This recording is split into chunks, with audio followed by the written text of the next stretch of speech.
한국의 코로나19 확진자가 폭증하던 당시 한국 방역체계를 비하했던 베트남이 최근 한국의 진단키트 지원을 요청하고 나섰다. 베트남 내에서 코로나19 확진세가 점차 느는 추세를 보이자 한국에 헬프콜을 보낸 것이다. 하지만 몇몇 베트남인들은 여전히 한국에 대한 불편한 기색을 드러내며 한국산 불매 운동을 벌이는 등 이중적인 행태를 보이고 있었다. 최근 각종 온라인 커뮤니티에는 베트남 방역 요청에 분노할 수밖에 없는 이유라는 제목의 글이 다수 올라왔다.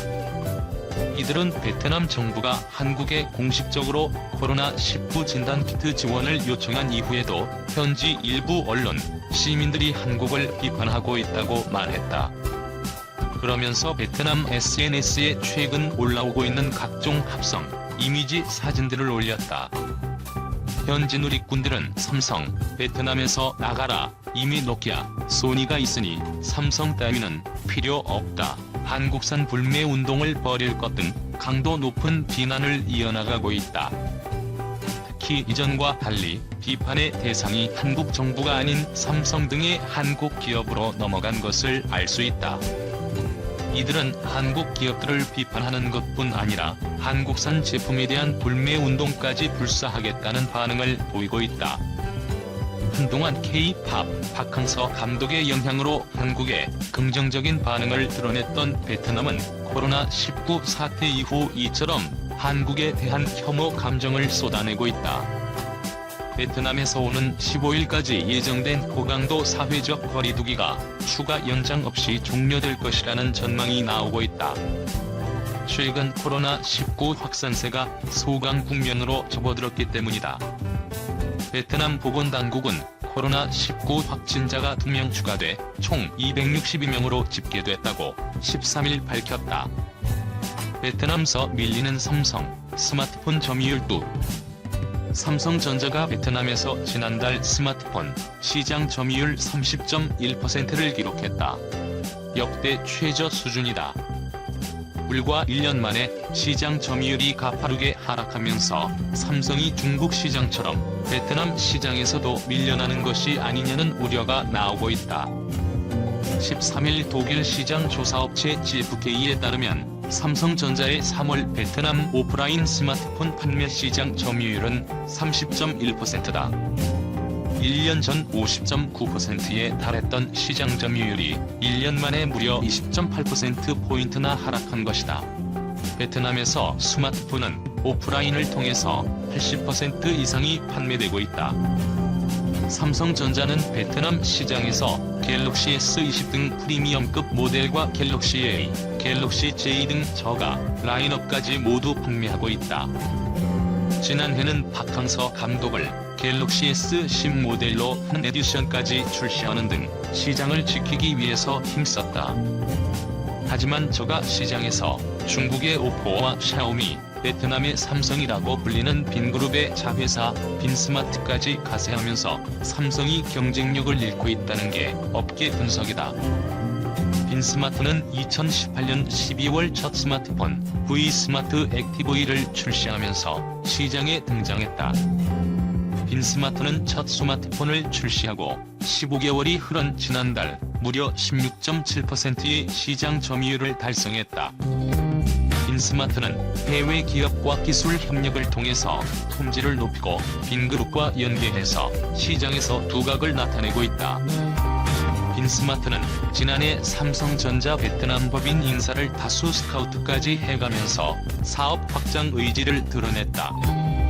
빈스마트가 올해 출시한 V스마트 조이 3은 출시 14시간 만에 1만 2천 대를 판매하며 돌풍을 일으켰다.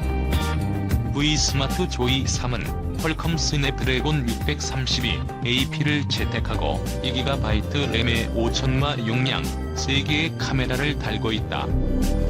경쟁 모델인 갤럭시 A01과 샤오미 레드미 8A, 리얼미 C2 등과 비교해서 뛰어난 성능과 합리적인 가격을 제공하고 있다. 특히 유일한 베트남 회사인 만큼 보증 정책과 고객 서비스 등에서 장점이 있다. 빈그룹은 아파트를 분양하면서 고객들에게 빈스마트 스마트폰을 무료로 제공하는 등 공격적인 마케팅을 펼치는 것으로 알려졌다.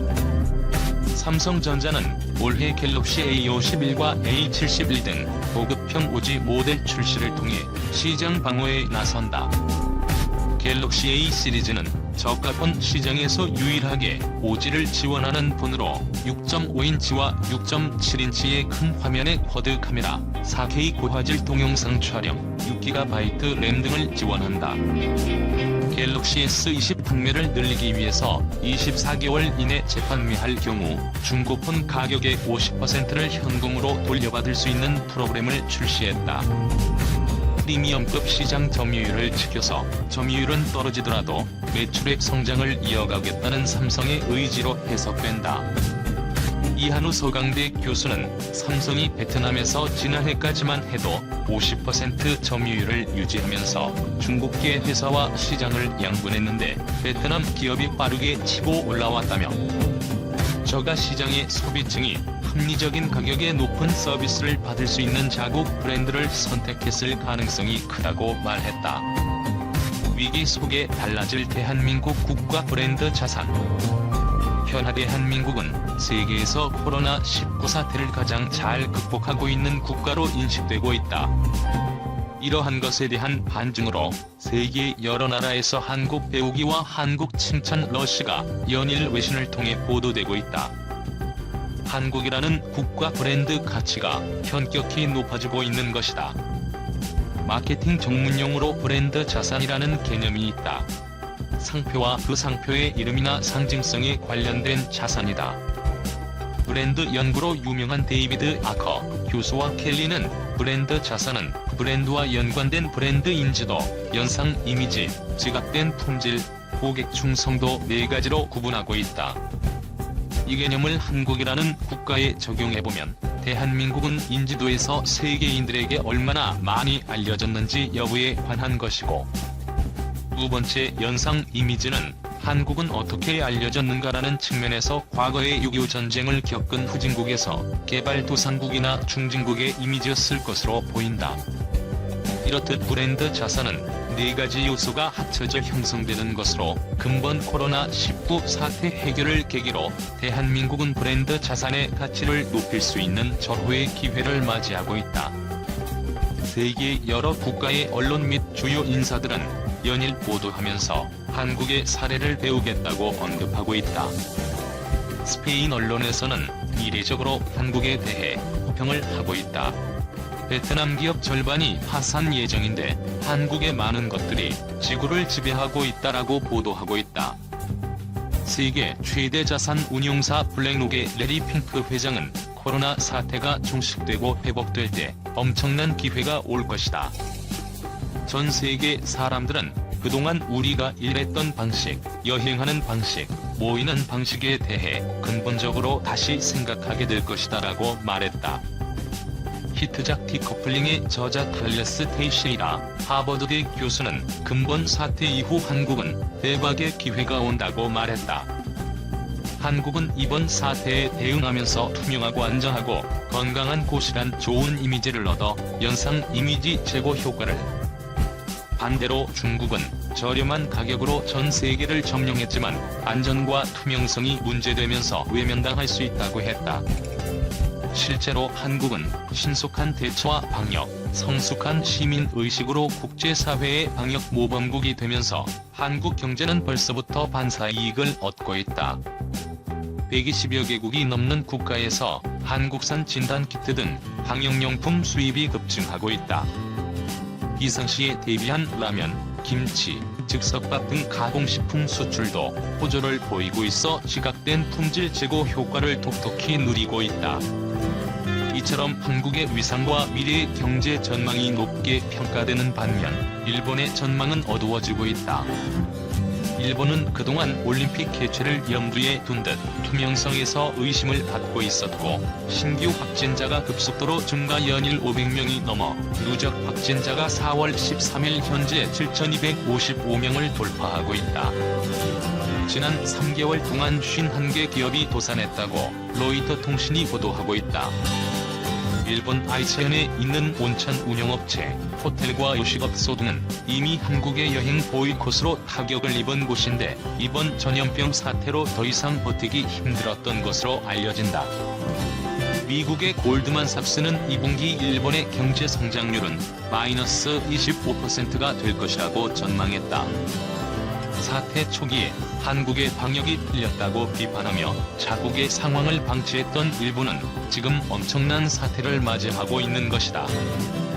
한국에서 비판 여론이 일었던 베트남도 이번 사태가 6개월 더 지속하면 절반의 기업이 도산할 수 있다고 한다. 베트남은 전 지역의 관광지를 폐쇄하고 모든 항공기의 베트남 진입을 봉쇄했었다.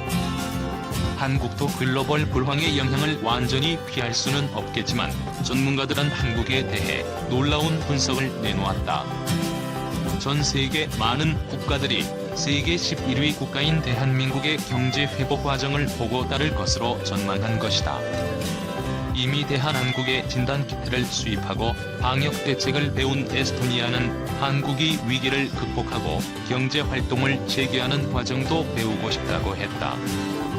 스페인 3대 일간지 엘문도는 지난 7일 한국 자가진단 앱 사용률이 90%라는 기사를 통해 한국의 대응을 상세히 보도했다. 스페인을 포함해 유럽 대부분 국가들이 봉쇄령을 발령했으나 한국은 뛰어난 기술 역량과 투명한 정보 공개, 성숙한 시민 의식을 바탕으로 민주적 방식으로 방역에 성공한 유일한 국가이다. 각국의 언론은 한국의 방역뿐만 아니라 한류를 통한 문화 강국에 대해서도 소개했다. 엘파이스의 월간지 아이콘 4월로는 문화 강국은 이렇게 만들어진다라는 제목의 한국 문화 특집 기사를 4개 면에 게재했다. 한국은 마이크로 프로세서와 플라즈마 스크린뿐만 아니라 활력과 매력, 다양성의 문화 산업을 수출한다며 세계 11위 경제 대국, 수출 규모 세계 6위의 한국의 위상을 소개했다.